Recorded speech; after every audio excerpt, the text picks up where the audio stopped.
Welcome back to Tabletop Titans. We're here for another excellent Codex review, and this Codex is quite excellent. This is the Blood Angels Codex. Look at this art. Look at this art from before I was born.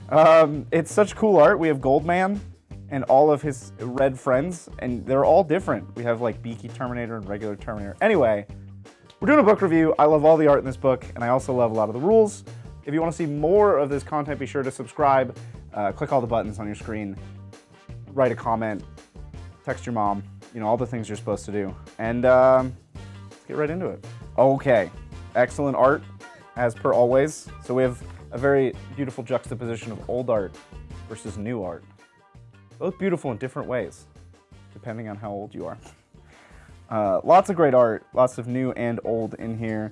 I haven't seen things like this before, where they just take a helmet separate from a body. It's reminiscent of the cherub art, where they just have armorium cherubs floating around. Back when lightning claws were a thing, and they had lightning coming out of them. A lot of great art in this book. And I do believe there is some new lore in here. Whole full-page spreads of text I wish I had the time to read. They do the standard overview of all the characters one at a time. These are our two new best friends in the world, the two new models, Astrath and Lamaris. I learned that Astrath wears muscles on the outside, not on the inside, which is kind of gross. And apparently I'm not much of a Blood Angel fan. I should have known that already. But we got our ordinary paint schemes here. You got regular Blood Angels, and you got your successor chapters. We learned that the Flesh Eater courts are alive and well in the 41st millennium. All the different colors of trim and armor. If you want to be a sad boy, you can make your Lamentoids. We got all kinds of blades now, and Carmine and regular Carmine. Every blade imaginable. Ooh, full page spread. Beautiful art. Who do you think's in that coffin? I think it's Adrian. All right, we got army pictures. You can aspire to paint like these people. Miston. Look at that beautiful lad. We'll come back to him. He's important. That's foreshadowing. Miston would love that foreshadowing. He's all about telling the future. All right, more old art. Every chapter is like headed by a piece of art that's older than I am, and I'm here for it. I love it. It's the way Space Marines used to be. Apparently, people with golden heads and golden hair was a theme before. That guy also has golden hair. I thought that was unique to the one Sanguinary Guard that was leading the way. All right, here are the rules. We still have this primer that says if you're Blood Angels, you're not anything else. You can't be multiple chapters. Great, nothing new there. Liberator Assault Group. This is our first detachment to talk about. This is kind of the index detachment, but kind of not. So we have a similar chapter tactic as before, where you get +1 strength on the charge, or +1 attack on the charge. You now also get +2 strength instead of +1 strength. Slight upgrade. That'll take your strength 6 up to 8. Could be relevant. 8 up to 10 if you're fighting like a rhino with a thunderhammer. That's cool. Just extra love. Love that. The enhancements for this detachment I actually think are quite good. We'll have to see points. Let me just get this out of the way. Everything in this book feels points dependent. There's nothing that jumps out to me as this is busted no matter the points, or this is terrible no matter the points. Everything in here feels like it could be adjusted in power level based on points. So the points of these enhancements is going to be crucial, but just at face value, they do interesting things. So you have Speed of the Primarch, which is once per battle, fight first for a unit. Abilities like that, it doesn't matter that they're once per battle. We saw this with Trajan. Fight first once per game is unchargeable for the whole game, essentially. Your opponent doesn't want to throw away a good unit to bait this out, and when they do, you've already made back your points. So this is an amazing ability. We have a once per battle rage-fueled warrior that gives you sustained 3 in the fight phase. This doesn't seem amazing until you think about the extreme edge cases. Like if you take a death or a Blood Angels captain who has the once per battle +3 attacks and dev wounds, and you give them like a relic blade, they now have 9 attacks into the oath target that can be rerolled on all hits, sustained 3 dev for 2 damage each. That's a crazy amount of output. This one character can kill a whole squad of most things in the game for that one turn that he uses both abilities. So this is better than it looks. Sustain 3 is a lot, and I'm surprised that they're kind of giving it away to any unit here. Icon of the Angel. This is when your opponent tries to fall back. If they're not a monster or vehicle, they have to make a desperate escape as though they were battle shocked. And they take a -1. So on 1s and 2s, models die. This is, I would put this in the cute category. This might come up sometimes, but frequently with Blood Angels, if you charge something, it's dead. And if something charges you, by the time it gets back to them, it's dead. So your opponent falling back shouldn't be coming up a lot. It might come up if you charge something, kill it, and then touch another unit. So this could be good, but it's a lot more situational than the other two. The other two are just all the time great. And then we've Gift of Foresight. Once per round, you can make a hit, wound, or save a 6. We've seen things like this on like a Death Jester. Space Marines don't have a ton of ways to really take advantage of this. Like 1/6 isn't amazing, especially since you can't pair this with the Sustained 3. If you could do both of those, I would be on board. But as it stands, it's like, meh. For stratagems here, we have a lot of the same, but a little bit of new. We have a 5-up Finland Pain against mortals. We have Armor of Contempt. Now, you let me know in the comments, do you think Armor of Contempt should be in the top left for every detachment? Because I feel that way. If it's going to be in every detachment, why is it always in this middle left spot? Why there? I don't like it. Move it. Savage Echoes. This is +1 to strength or attacks, and now we get to the hoop. Every detachment in the whole game has some hoop that you're supposed to jump through to do your thing, to activate your superpower. Frequently, stratagems will say, do a cool thing, and then if you jump through a hoop, do an awesome thing.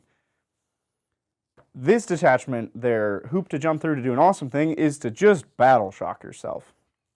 That's historically bad. That means you then can't, if you're using this.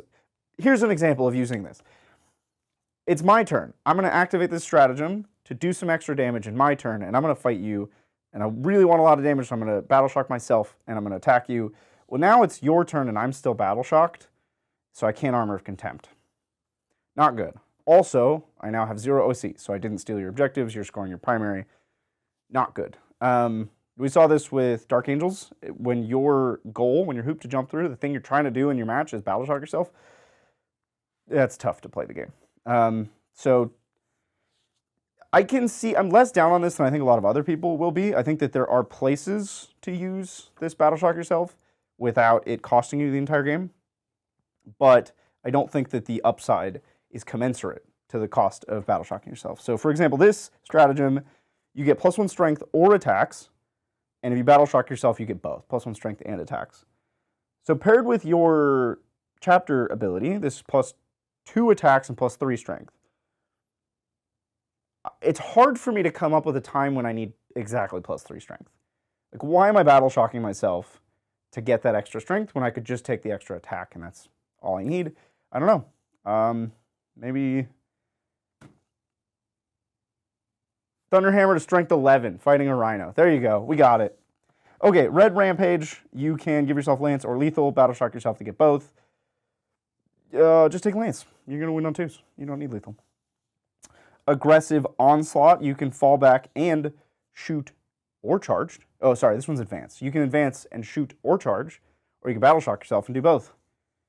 Why do you need to shoot? Just advance and charge. Cool. Fall back and either shoot or charge, unless you battle shock yourself, then do both. That's Relentless Assault. Cool. So it seems like nobody's ever going to battle shock themselves. These stratagems are just like, here's a good thing. Just do the good thing. Don't battle shock yourself. Advance and charge is great. Fall back and charge is great. Lance is great. +1 attacks is great. All these stratagems are amazing. Don't battle shock yourself. It's a trap. All right. Death Company Detachment. Lost Brethren. In this detachment, your Death Company are all battle line. The non-characters, obviously. Does not give them +1 OC. Harlequin players out there. The detachment ability is you get reroll wounds of 1 if your opponent is below starting strength, and reroll all wounds if they're below half strength. This sort of ability comes up sometimes, but you do need to get yourself that jump start. Reroll all wounds is amazing, but by the time they're below half strength, you don't necessarily need reroll all wounds. And you do need something to kickstart the engine to get the reroll ones to wound. So you'll want to bring some shooting that allows you to then reroll ones to wound with all your death company, who their basic ability that's shared across all death company is to reroll ones to hit. So you'll get reroll ones to hit and wound. Not bad. The enhancements here, we have a once per game fight twice, but you have to be within engagement of 3 or more models at the end of the first fight.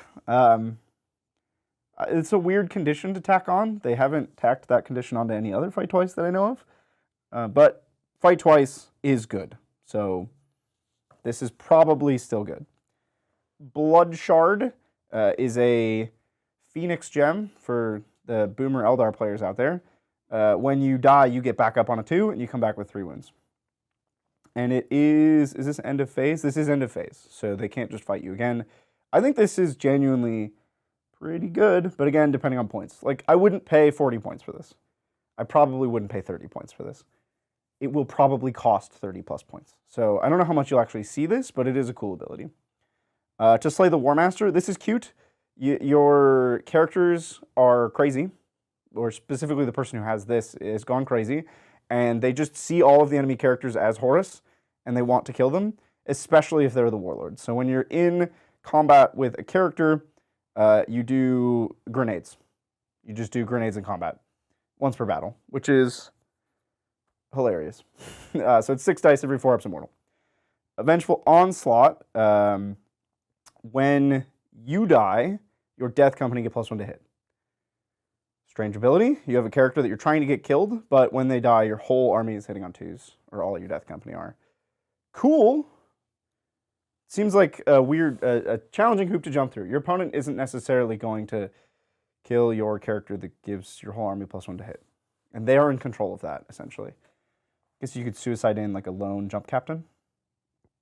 Maybe? I don't know. Points dependent. If it's 10 points, I'm definitely taking it every game. Stratagems, also pretty good. Kind of a theme of this book. Stratagems are just good. We have Glorious Sacrifice. You must fight me. Is that this one? No, this is die on an objective and hold it. So Custodians have had this secondary before. Now we see Blood Angels with it.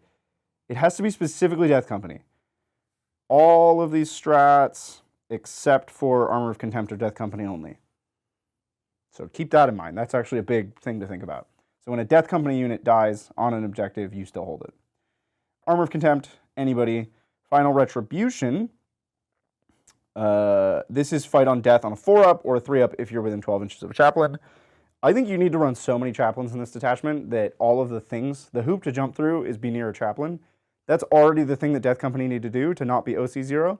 So you just run a lot of chaplains, and then you get all the benefits. So this is fight on death on a 3-up. Great. Furious Onslaught. We have pile in D3 +3 or 6 inches if you're near a chaplain. When you use this, it's a great strat, but it won't come up often. When you use it, it's going to get you onto that objective or to let you pile into a new combat. It'll do weird things. So extra movement's always good in the game, but this won't come up very often. Lost to Rage gives you +1 attack, strength, and AP, which is amazing. And then you get hazardous unless you're by a chaplain. Okay, well, as mentioned earlier, you need chaplains everywhere. So this is just 1 CP +1 attack, strength, and AP for a unit. Great. That's an excellent strat. And then Wrathful Rampage, you can advance and charge. And then if you are below starting strength, you can advance and shoot. Yeah. Advance and charge. Excellent strat. So now we have 2 detachments that have advance and charge. That's kind of the Blood Angel thing that you want to be doing all the time. This is amazing. Love it. Love it. Angelic Host. This is the probably best detachment in the book. We'll have to see how it plays out and the points on units, but this is the uppy, downy detachment that's all about Sanguinary Guard and jump packs. Now, this does not run into the same issue that the previous detachment did, where all 5 of the 6 strats say Death Company only. This is the Sanguinary Guard detachment, but it does not force Sanguinary Guard, which I think is great. This is the competitive detachment in my mind. Faction ability. You uppy downy 2 jump pack units every turn. You are now miniature Grey Knights, except you don't have a problem killing vehicles. This is very strong. Very, very strong. And you're going to pair this with one of the stratagems we'll get to later. It's just so good. I can't overstate how important uppy downy every turn for free is. It's what 10th edition 40k is about at this point. Enhancements, also generally pretty good for this detachment. So we have Artisan of War. It gives you +1 AP and a 2-up save. So you get your Artificer armor and you get your Master crafted weapon, but they don't give you the damage because that would be too good. Visage of Death. A jump pack model only. Battle shocks people. It's the Dante ability. You battle shock people when you charge them. Oh, no, this one's in command phase. Notably different. Battle shocking in your opponent's command phase means that they won't unbattle shock on their turn, but it also means that they weren't battle shocked in your turn. So it's not really an upgrade or a downgrade, it's just different. So this one, if they're in combat with you in their command phase, they have to take a battle shock test. How often are you going to be in combat with them after charging and fighting? I don't know. Maybe all the time. Archangel's Shard. You get anti-chaos 5 and Lance. I read this as just Lance. I would pay 10 points for this. If it's more than that, I'm out. If it's less than that, they don't do enhancements less than 10, unless they're terrible. Gleaming Pinions. This one is nutso butso. Jump pack unit, or jump pack model. Once per turn, when an enemy ends a move within 9 of you, you get to move 6. That's amazing. You're just moving all around, and then you're going to uppy downy. They think they're going to charge your lone character that's been terrorizing them, and then they go up for their 8-inch charge, and you move 6 away, and it's now a 14-inch charge. Yeah, and then you uppy downy, and you have free reign, and you do that every turn. It's going to be obnoxious to play against, but it's going to be very strong. Okay, Strateg Rooms. Unbridled Ardure. You pick a unit from your army that was destroyed, and then your Sangard get reroll hits and wounds against the thing that killed them for the whole game. This is an awful lot like the enhancement from the Death Company detachment that says when I die, we get +1 to hit, except Sangard are arguably better than Death Company, and it's reroll all hits and wounds, which is just wild.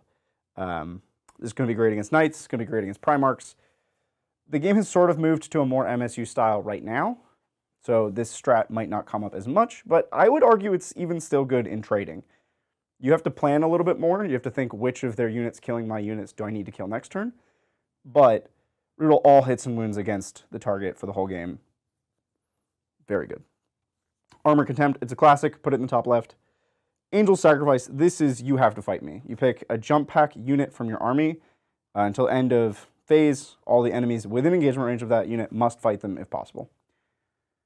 It's not limited to characters anymore. This used to be called Angel Sacrifice, same thing, and it used to say a character does this, and I'm going to die on this hill, and you're going to kill me on this hill. Now it's any unit, so you can have it be a very durable unit. You could put this on a large squad of Sanguinary Guard, or Terminators, or Blade Guard veterans. We found a way to use Blade Guard veterans. Oh, it's only jump pack.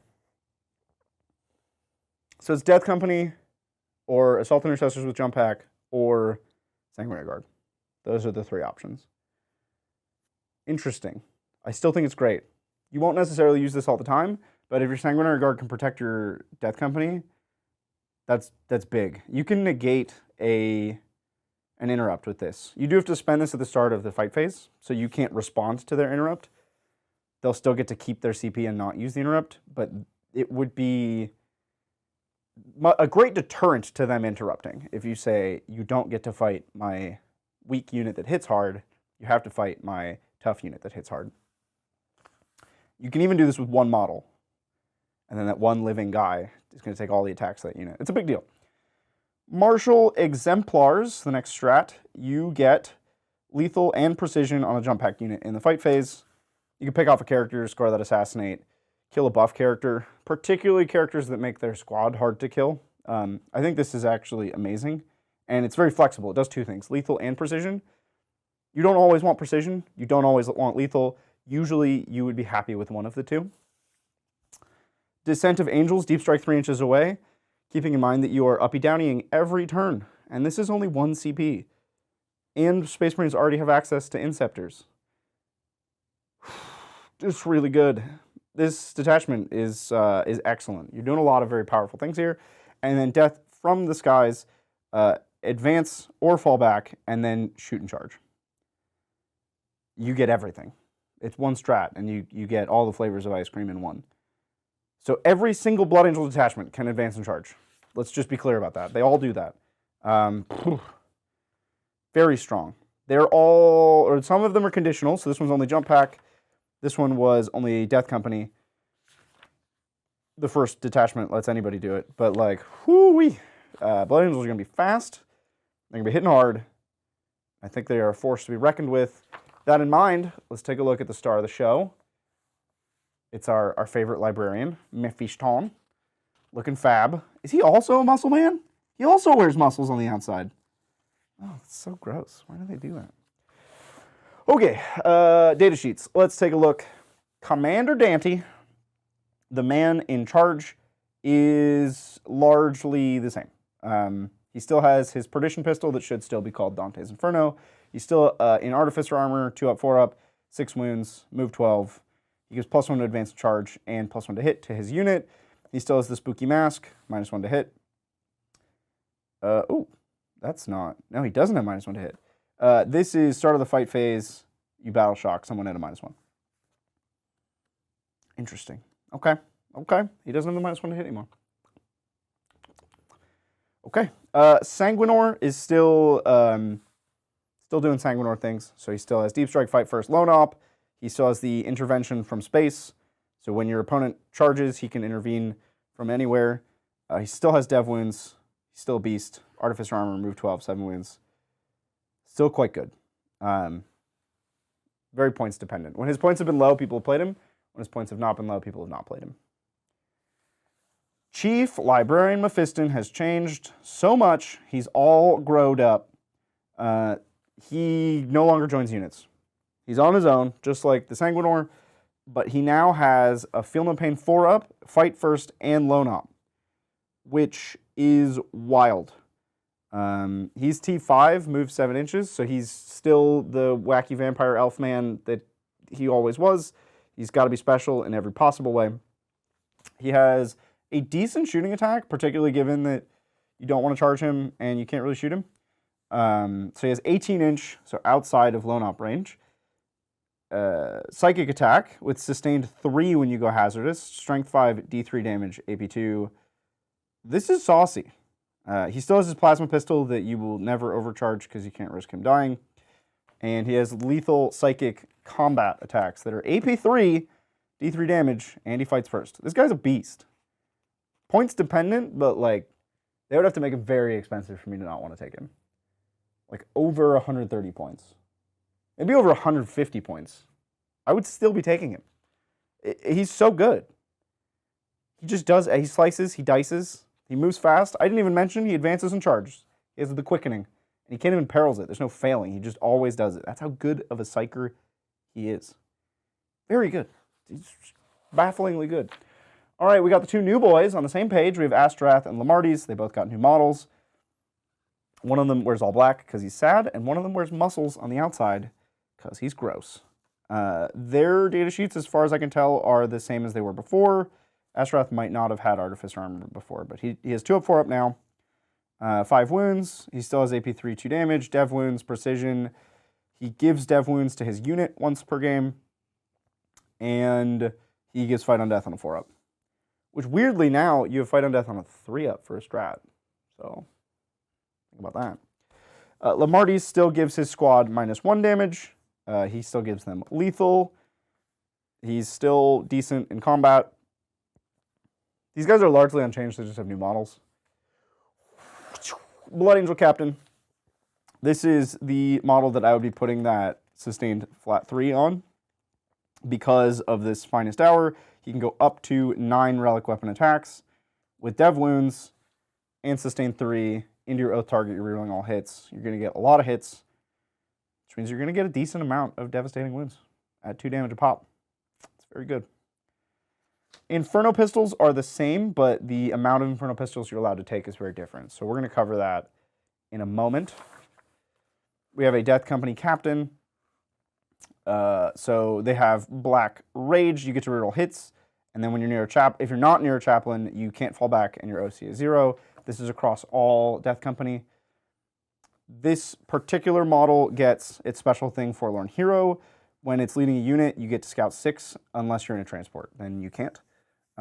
This is kind of cute. I like this as a way to get your Foot Death Company up the board. This guy can only join Foot Death Company, either the regular or with bolt rifles, which sure is a unit. We'll get to that. But I like this guy if you want to take Foot Death Company, especially if you're taking the Death Company Detachment, because all your strats are only Death Company. You're going to have a lot of Death Company. Something to keep in mind, though, is this guy is not a chaplain. Ordinarily, you have a chaplain in your squad of Death Company, keeping them from being OC0 and making all of your strats do the good part. But when you have a captain in the unit, you now have to be conscious of where are my chaplains, keep them nearby. You can't just have this guy run off with a squad, because then they will lose the better part of some of your stratagems, and they'll lose their OC. And they'll lose flexibility. They can't fall back. That's a big deal.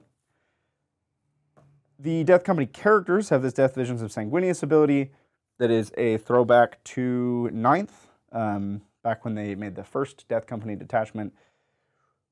We do mortal wounds when we die. We get a bonus to the roll against a warlord, but in general, you're dealing D3 to flat 3 mortal wounds. D3 to 3 plus D3. You do mortal wounds when you die. It's kind of cool. You explode. You just always explode, which is a rule that they should put in the game. Explodes. Or exploding. Explosive. More likely to explode than normal. Here we have the same guy with a jump pack. He swapped out his scout ability for sustained 1. That's a big deal. Death Company can be putting out a lot of attacks. Giving the whole squad sustained 1 is not a joke. That's a real thing. But again, he's not a chaplain, so remember that. He's not a chaplain. +1 to wound is also very strong, and chaplains do that. They also keep you from going insane. Woo! Sanguinary Priest on foot is the same. You're still going to put him with Assault Intercessors. You're still going to give them AP2 Chainswords and Feel No Pain 5. There is no jump Sanguinary Priest anymore. Sad face. Goodbye, Lemon Man. Sanguinary Guard. This is the biggest data sheet change in this book. IMO. This unit is just different in every single way. First of all, it's 3 to 6. No more big Sanguinary Guard squads. You get 3 or 6. Or if you're crazy, you pay for 6 and you take 5. They will always have a banner. The banner comes for free. So you'll have one guy with a flag. He gives you +1 OC, so the whole squad's OC2. They have gained an invuln. 4 invulnerable save is a big deal. They're also up to 3 wounds. So you get fewer of them, but they are more durable. They are now quite literally flying Terminators. Except they don't have T5. All right, fine. They're not Terminators. One day they'll be flying Terminators.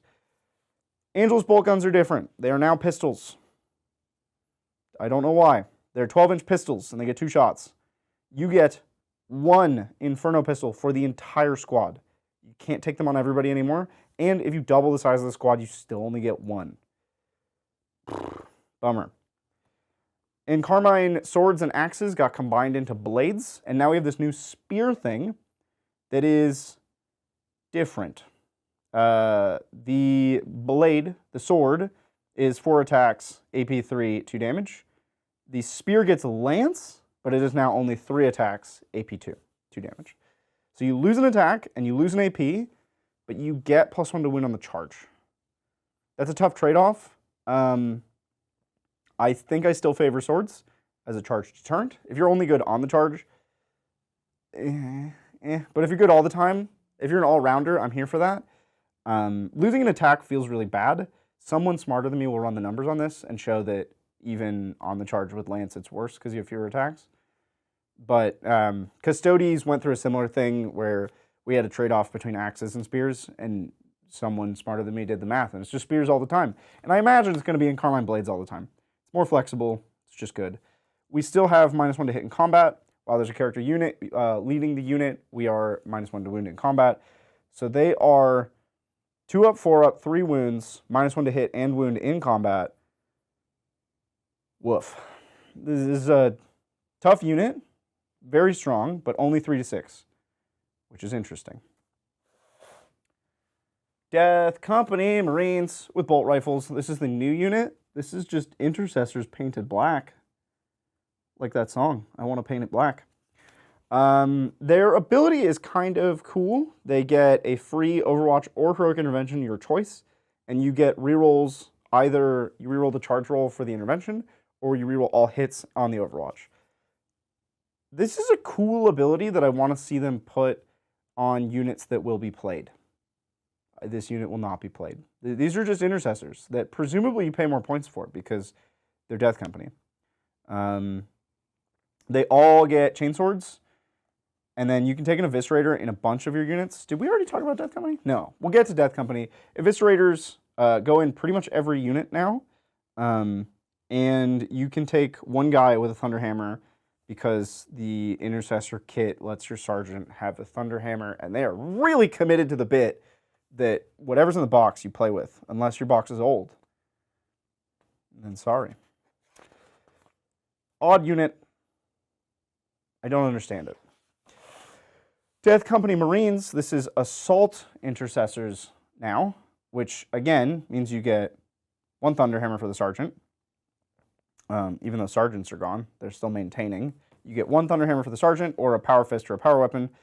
You get 1 Eviscerator per 5. So you can have 2 Eviscerators and a Power Fist or a Thunderhammer in a Death Company Marines squad. That's not nothing. The Eviscerators are pretty good. Eviscerators have sustained 1, 3 attacks hitting on 4s, strength 7, AP 2, 2 damage. So let's think about this from a few perspectives. We can think about this from the original detachment that has +1 attack and +2 strength on the charge. So these guys are going up to strength 9, and they're getting 4 attacks with sustained. Hitting on 4s is unfortunate, but you can just slap an oath on that. Just like, who's the Flex Seal? Just like the Flex Seal guy. You're just going to slap it on the side of the boat. Not a problem. Hitting on 4s, not a problem. You just reroll all your hits. Something I didn't mention on the original, the Death Company Marines page, all Death Company have a 6-up Film of Pain. So these guys also have their 6-up Film of Pain. Their damage output is pretty good. They seem to be essentially just a strict upgrade to Assault Intercessors. And then their ability is when you attack, you have sustained 1 if you are below starting strength, or sustained 2 if you're below half strength. Death Company want to die. So the way they've done this is a lot of your rules say lose guys in the squad and then get stronger. We've seen this style of rules be effective for something like Sisters. However, with Space Marines, I think it is tougher to accidentally lose 1 guy without losing the whole squad. Overall, I like this unit. But what I like more is Death Company with jump packs. They're so speedy. Moving 12 is a big upgrade from moving 6. However, it does not come for free. It costs points, and you can no longer take a Thunderhammer in your jump pack Death Company. I'm sorry, all of you out there who have like 15 Death Company modeled with Thunderhammers and jump packs, because you can't do that anymore. Hopefully you were from an era of magnetizing, and you can just pop the jump packs off all of them, and now you have 15 Sergeants. You still get the Eviscerators, 1 per 5, so you'll have 2 Eviscerators and a lot of chainswords. And your Sergeant can take a Power Fist or a Power Weapon. This is a very big change to the damage output of Death Company with jump packs. Their ability is to reroll charges, which does not increase their lethality, but it does increase their ability to hashtag get there. They have 0 lethality if they don't make the charge. They have marginal lethality with no heavy weapons and not a lot of ways to make them hit harder. I don't know how to feel. I'm conflicted about this because Death Company were always one of my favorite things in Blood Angels. It's particularly Death Company with jump packs, but with no heavy weapons, it's a big downgrade. We'll have to see it on the table. Maybe they're still good enough. Good at clearing infantry, and they're fast.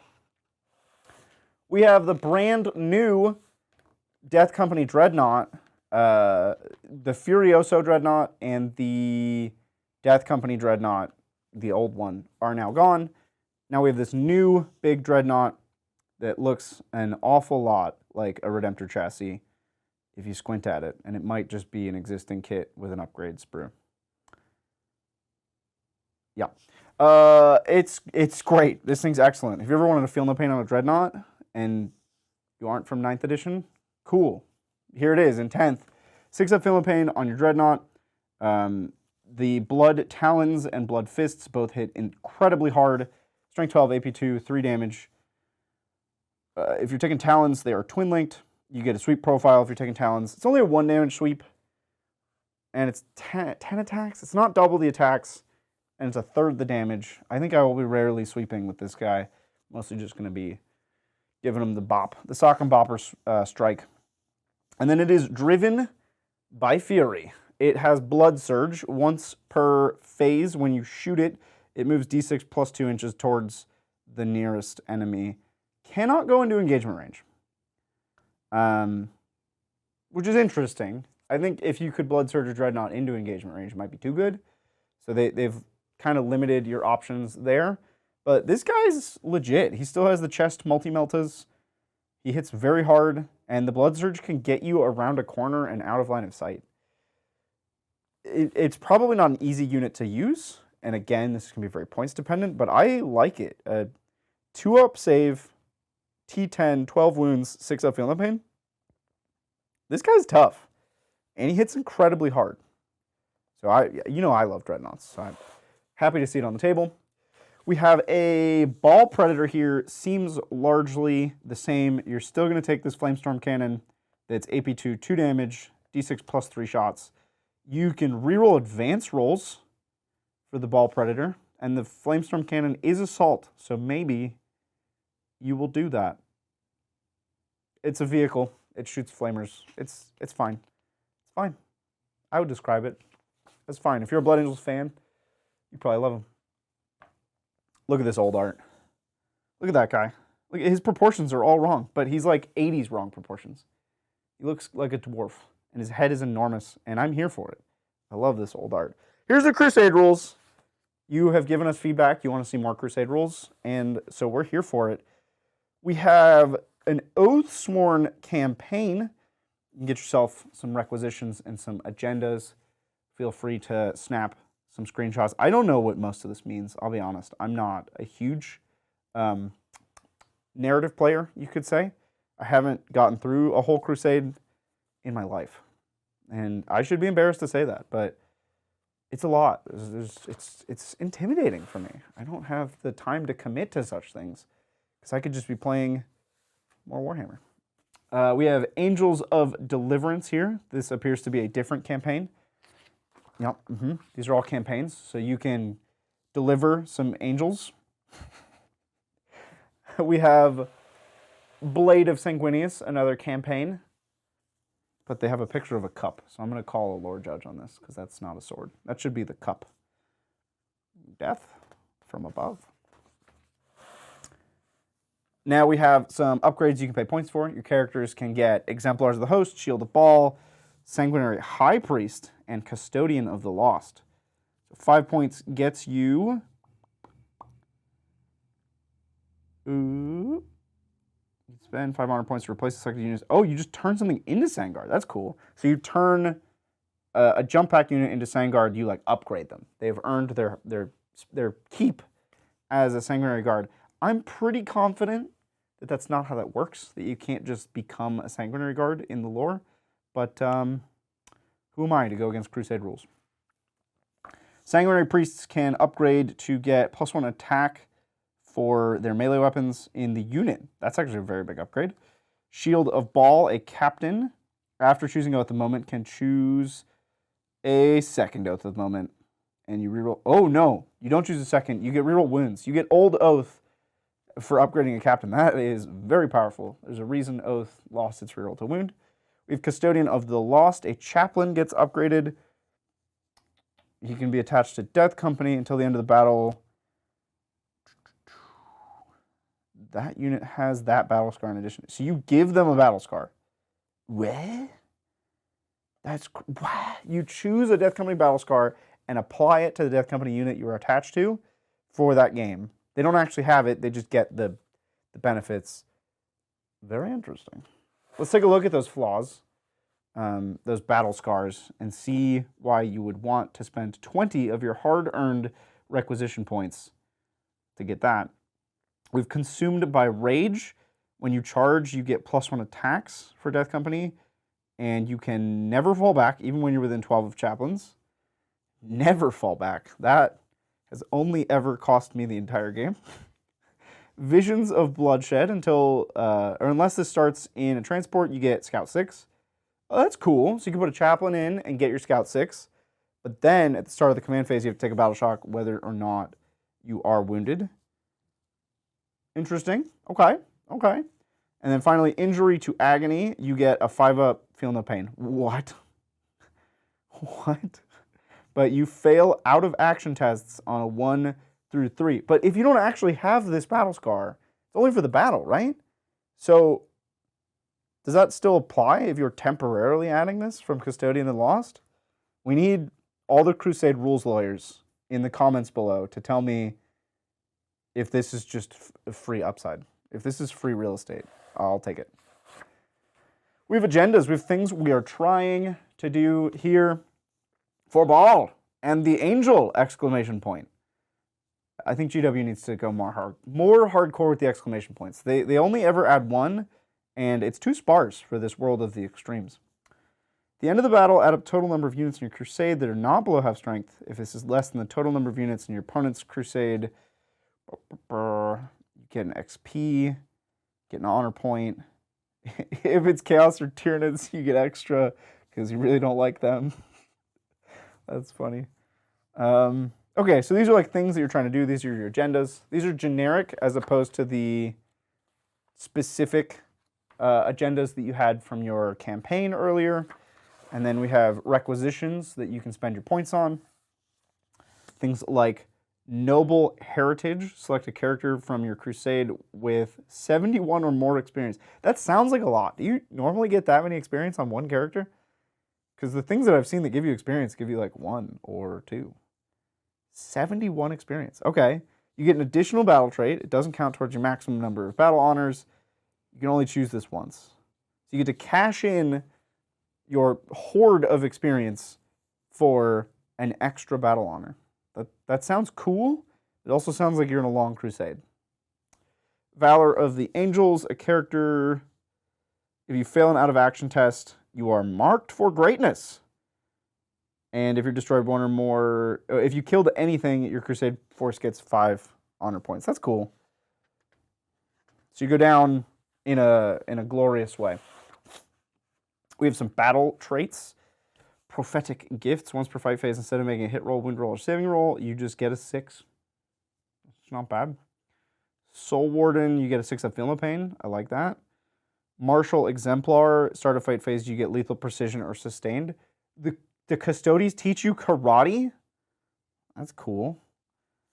But your jump track units get different upgrades. You can get aerial assault.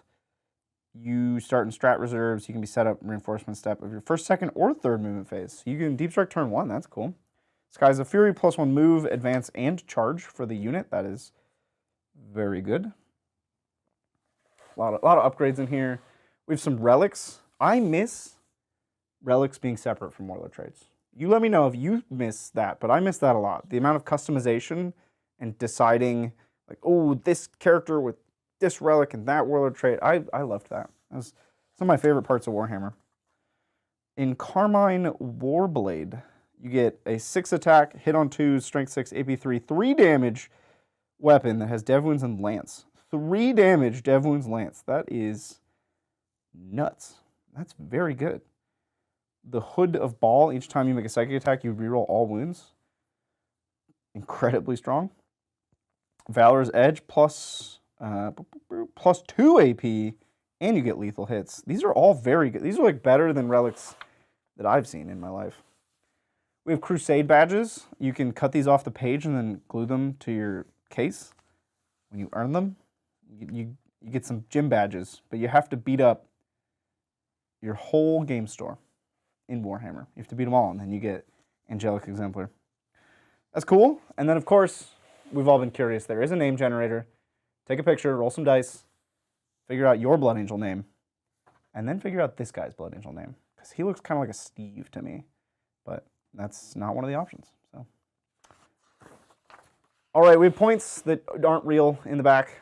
So look at these points that definitely don't apply. When the book launches, we're going to find out what the actual points are.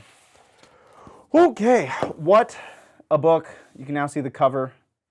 Look at this man with a sword and a banner. You can't have a sword and a banner. That's an illegal loadout. Very cool book. I am excited to see the implications of this book. The detachments seem very strong. The stratagems and the enhancements and the detachment abilities are all quite good. The units have been shuffled around and changed in interesting ways. Sanguinary Guard going down to 3 to 6 is a big change. Death Company largely losing their heavy weapon potential is a big change. Miston getting a big upgrade is amazing. We're going to see him a lot. We haven't seen him in a long time because he was just embarrassingly bad. But now you're going to see him in every list. You're going to get sick of him. The move when your opponents get close enhancement is going to be game-changing. Uppy downy every turn is going to be game-changing. I am so excited to see this book in action. Thank you so much for joining me. If you want to see more of these Codex reviews, just take a look at our YouTube channel. We've reviewed every Codex in the history of time, going back to the 19th century. Thanks for joining me. We'll catch you next time on the tabletop. Bye.